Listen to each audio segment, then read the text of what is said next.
Salam sahabat Tutu, kita masuk kembali ya setelah membahas beberapa perbedaan antara zodiak dan sio. Kita rasanya nggak adil ya kalau nggak membahas persamaannya ya, walaupun tidak ada hubungan sama sekali ya antara sio dan zodiak, karena sio dilahirkan atau diciptakan atau ditulis, dibukukan itu sudah 500 tahun sebelum Masehi. Jadi udah berganti-ganti dinasti baru muncullah zodiak. Dengan kartu tarot jelas nggak ada hubungannya sama sekali, walaupun di kasus-kasus tertentu ada gambar-gambar yang mewakili zodiak di dalam kartu tarot ya. Begitu juga ada gambar-gambar yang mewakili sio di dalam kartu tarot itu sendiri.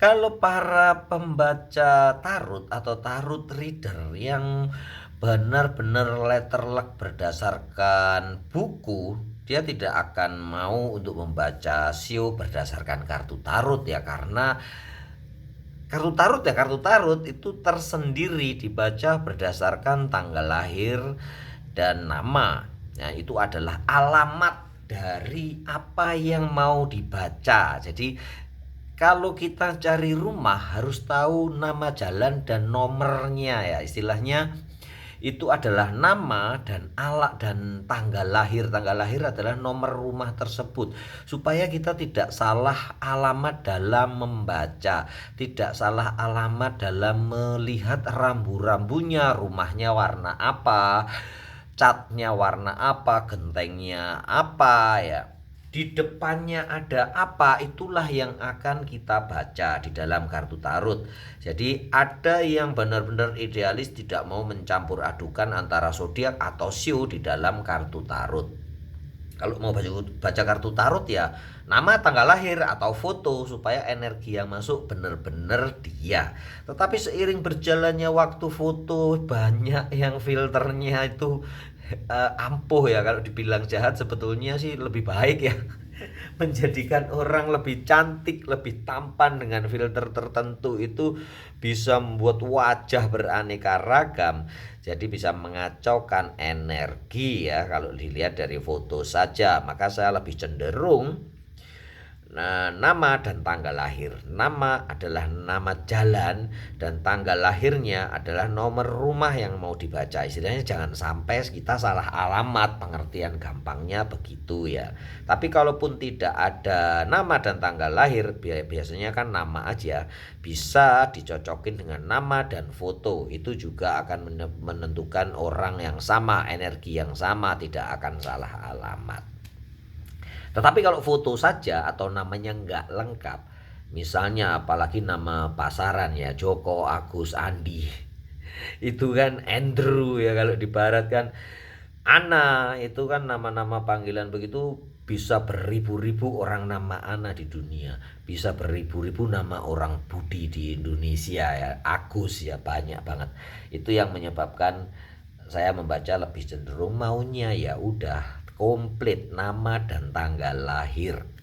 Kalaupun tanggal lahirnya sulit dicari atau lupa, bisa dengan foto. Baik, kita langsung masuk lagi ke pembahasan. Persamaannya adalah antara zodiak dan sio sama-sama 12 ya. Zodiak ada 12, dimulai dari Aries, Taurus, Gemini, Cancer, Leo, Virgo, Libra, Scorpio, Sagittarius, Capricorn, Aquarius, dan Pisces. Sedangkan sio dimulai dengan tikus ya, 12 juga ya. Tikus, kerbau, macan, kelinci, naga, ular, kuda, kambing, monyet, ayam, anjing, dan babi. Itu persamaannya sama-sama 12-nya. Kemudian sama-sama berelemen, ada 3 elemen yang sama ya, yaitu api, tanah, dan air. Sedangkan udara yang ada di zodiak tidak ada di sio. Di sio juga ada elemen api, ada elemen tanah, dan ada elemen air. Cuman udaranya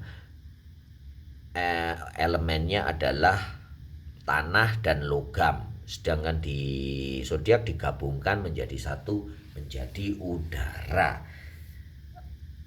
Baik dan buruknya silahkan dipilih sendiri. Kalau di sini lebih logis ya elemennya, yaitu api, tanah, air, udara dan air.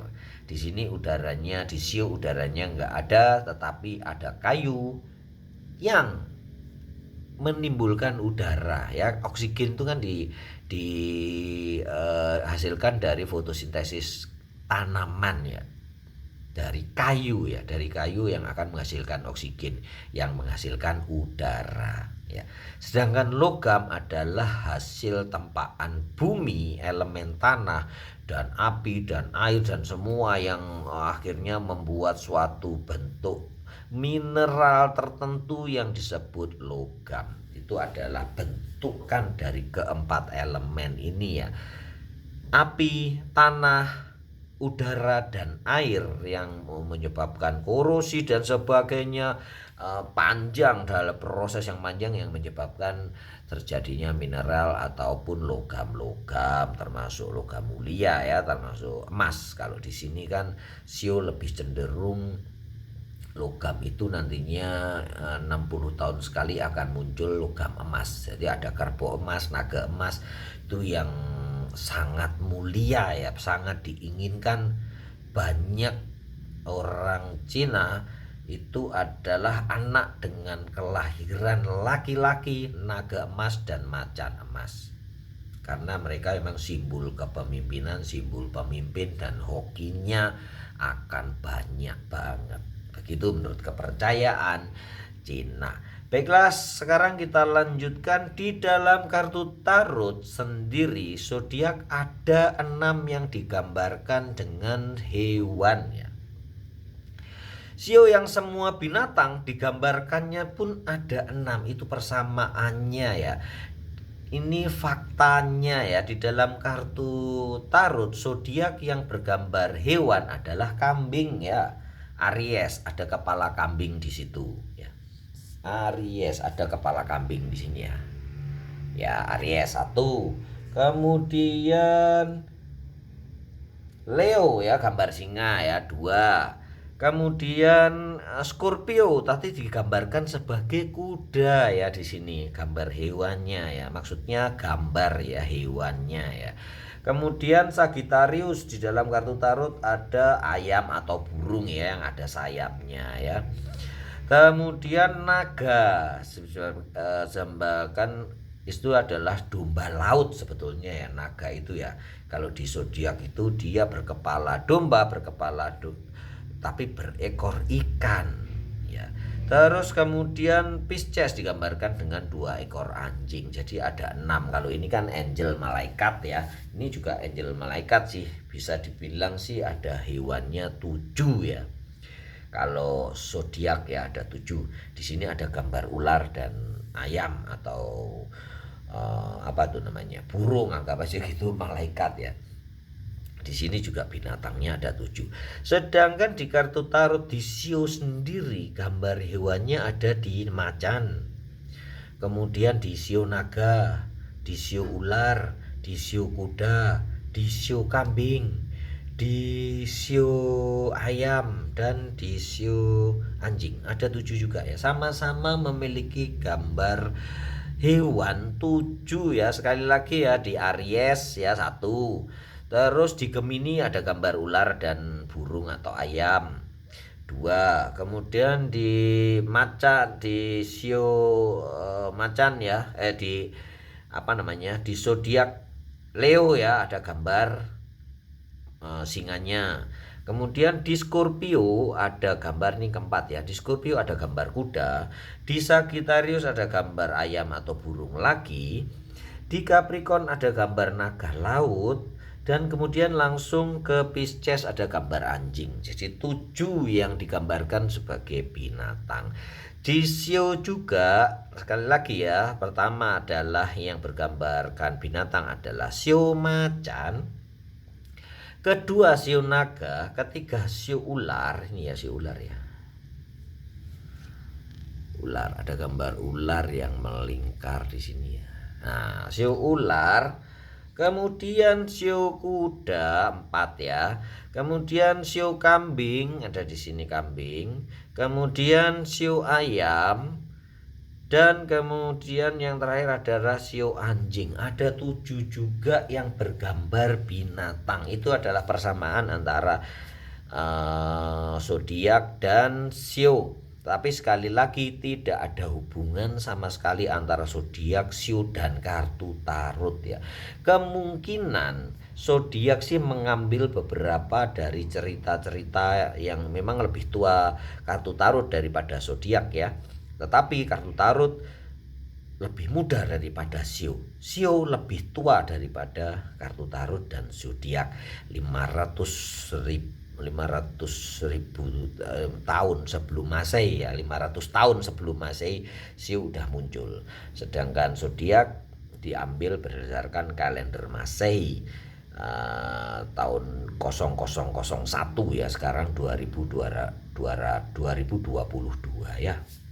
Kalau kalender Imlek sudah 2573, jadi 500 tahun lebih tua. Di dunia Eropa menciptakanlah kartu tarot yang kemudian ya bergeserlah di sini, tetapi semua memang berdasarkan intuisi orang-orang zaman dahulu ya, dimana intuisinya mau berhubungan atau tidak, toh kenyataannya ada gambarnya dan mirip ya. Contohnya aja yang digambarkan dengan kartu tarot The Emperor, contohnya ya Aries, domba jantan yang sifat-sifatnya tuh optimis, tegas, mudah emosi ya. Domba jantan kan sering menanduk-nanduk ya, seperti itu ya. Kenyataannya tuh sama seperti juga ini Leo, the strength, kekuatan ya. Leo juga adalah salah satu zodiak yang dilambangkan dengan kekuatannya, kekokohan pendiriannya, ketegasannya ya, seperti itu. Itu memang dipelajarilah karakter-karakter manusia sehingga diciptakan gambar-gambar untuk mempermudah kita mengenali karakter, karena zaman dulu memang belum ada tulisan, kertas juga belum banyak, menulis juga harus dengan daun lontar atau sesuatu ya. Zaman dulu orang-orang Cina atau orang-orang zaman dulu menulis di dinding, menggambar, sehingga gambar yang menjadi pesan yang bisa menceritakan banyak sekali arti daripada menulis yang susah banget ya. Dulu mungkin juga belum mengenal huruf beberapa tahun lalu ya, beberapa ribu tahun yang lalu, di mana terciptanya sio itu sendiri, makanya digambarkan dengan hewan. Baru kemudian tulisan muncul dan disadur dalam tulisan-tulisan. Mungkinan itu aja ya persamaannya, kita hanya istilahnya sekedar intermezzo, hiburan ini untuk pengetahuan ini zodiak, sio dan hubungannya di dalam kartu tarot. Walaupun kenyataannya lahirnya kartu tarot, lahirnya sio dan lahirnya zodiak tidak ada hubungan sama sekali. Tetapi karena intuisi ya, kemungkinan kalau saya sering menyebut bahwa DNA atau bahwa bisa disebut reinkarnasi dari seseorang itu adalah DNA yang dibawa oleh seseorang dari leluhurnya. Jadi DNA leluhur yang diturunkan ke orang-orang baru atau orang-orang yang baru lahir, itu yang disebut reinkarnasi. Dan kita sering dejavu, mengetahui kok seperti pernah terjadi atau mengenal hidup itu, mengenal tempat ini dalam keadaan yang berbeda, itu karena DNA kita mencatat, DNA leluhur kita, DNA mungkin kakek buyut kakek kita ya yang pernah di tempat itu, sehingga memicu keingatan kita kembali bahwa kita pernah ada di situ. Begitu ya. Teori adalah sekadar teori, jadi reinkarnasi dan DNA bisa akan diselidiki lebih lanjut ya. Titisan orang, kalau orang Jawa atau orang kuno dulu sering menyebut titisan kamu tuh titisan kakekmu, mirip ya secara fisik, secara Nah, gaya bicara, secara pengetahuan, secara sifat dan karakter mirip dengan kakek buyut itu adalah bisa jadi yang dibilang orang-orang reinkarnasi adalah DNA yang tercatat dan terlahir dan diturunkan kepada anak-anak Anda atau kepada kita dari DNA kakek buyut kita. Begitu, ini sekedar intermezzo, belum ada pembuktian klinis tetapi sudah banyak dibicarakan. Tercatatnya DNA adalah yang disebut dengan reinkarnasi, titisan atau apapun, tidak bermaksud untuk menyinggung atau membandingkan agama tertentu yang mempercayai reinkarnasi atau yang lain ya, hanya sekedar intermezzo hiburan untuk kita sekadar mengupas lagi ilmu pengetahuan. Karena memang sekali lagi kartu Taurus bukan ramalan ya. Ini adalah bacaan karakter atau rambu-rambu dari seseorang dan keadaan, dihubungkan dengan hukum tarik-menarik, hukum sebab akibat, hukum tabur tuai dan lain-lain yang akan menggambarkan kehidupan kalian, rambu-rambu kalian di masa depan. Rambu-rambunya tuh seperti ini loh bacaannya. Sekali lagi bukan ramalan ya, just intermezzo, sekadar untuk hiburan dan pengetahuan kita untuk meneliti bagaimana kartu tarot, sio dan zodiak mempunyai hubungan tarik menarik, mempunyai vibrasi yang berbeda-beda tetapi sepertinya akan mirip. Sekali lagi, vibrasi bisa berkumpul dengan vibrasi yang sama ya dalam law of attraction atau hukum tarik menarik. Vibrasi yang baik akan berdekatan dengan vibrasi yang baik, yang buruk akan berdekatan dengan vibrasi yang buruk. Vibrasi rendah, marah, sakit akan berdekatan dengan vibrasi yang rendah. Kenapa orang yang suka marah sering sakit? Karena vibrasi antara sakit dan marah itu sama-sama rendah, hampir mirip. Sedangkan vibrasi bahagia, senang, bernyanyi itu mempunyai getaran yang lebih tinggi frekuensinya, dan itu akan lebih, orang yang menyanyi sering menjadi gembira. Walaupun lagu sedih ya, vibrasinya akan mengikuti, tetapi tetap aja tetap menghibur. Lagu sedih pun tetap bisa menghibur kita dari kegalauan. Salam sahabat tutu.